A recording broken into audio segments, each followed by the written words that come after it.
We're going to take a look at the bicarbonate buffer in the blood, but this time we're going to take a look at how metabolism might affect this.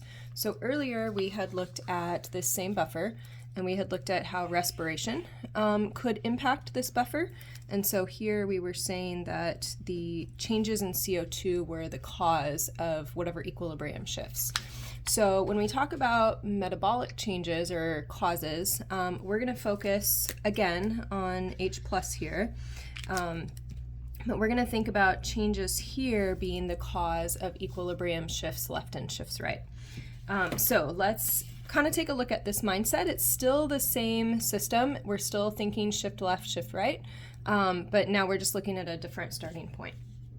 So if we look over here, if an acid H+, so that's here, is added to the blood, so that would be due to some metabolic reason, which way will the equilibrium shift to respond to this stress? So if I add something over here on the right, I've got too much on the right on the products, so I'm going to shift left.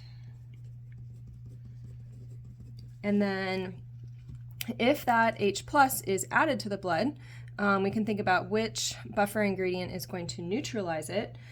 So acid is always going to be neutralized by a base, and in this case the base that's going to neutralize it would be the bicarbonate ion. So bicarbonate ions neutralize or react with this H+, turn it into a weak acid, which in turn can even go further and turn into carbon dioxide. And so then we see some breathing changes as a result of the metabolism changes.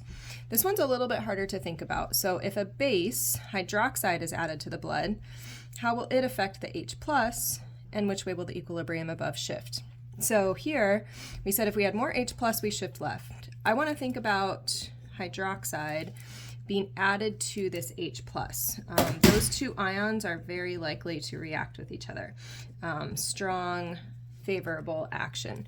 So hydroxide reacts with that H+, turns it into water, and the net result of that is that the hydroxide basically wipes out or eliminates those protons.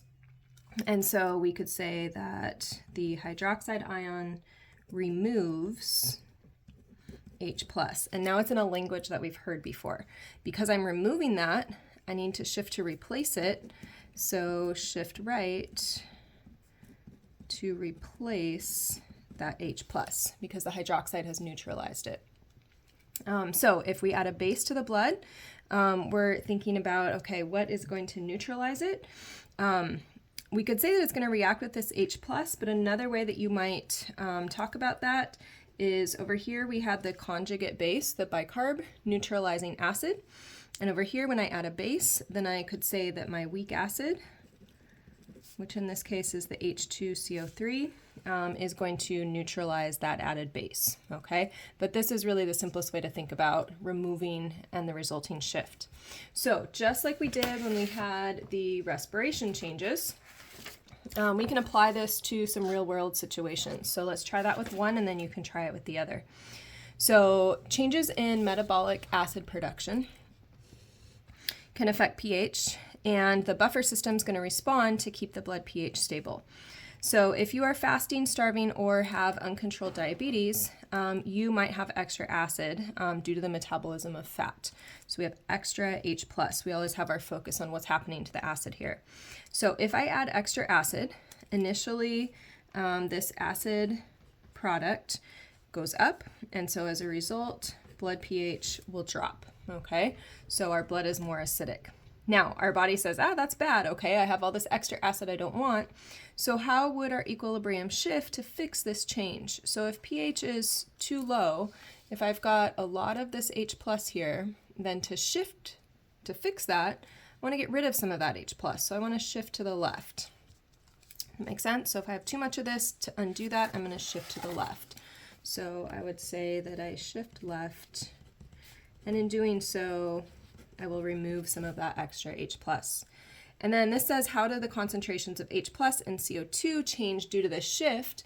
So if I come up here and I am shifting left, the goal of that was to reduce H+ concentrations, right? And then if I think about what I'm making more of as I shift to the left, I'm going to make more carbon dioxide. So I might start to see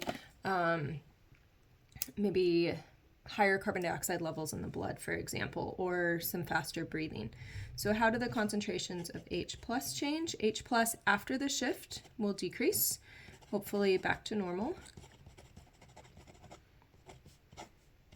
And CO2 is going to increase. Again, if we're shifting left, we make more of the reactant, so we would increase the amount of CO2. So you can think through a similar but opposite situation. If you have poisoning, maybe you have an excess of hydroxide, and so we can think through what's going to happen, and that should be very closely opposite to this. And then the final page we're not going to worry about in your slides.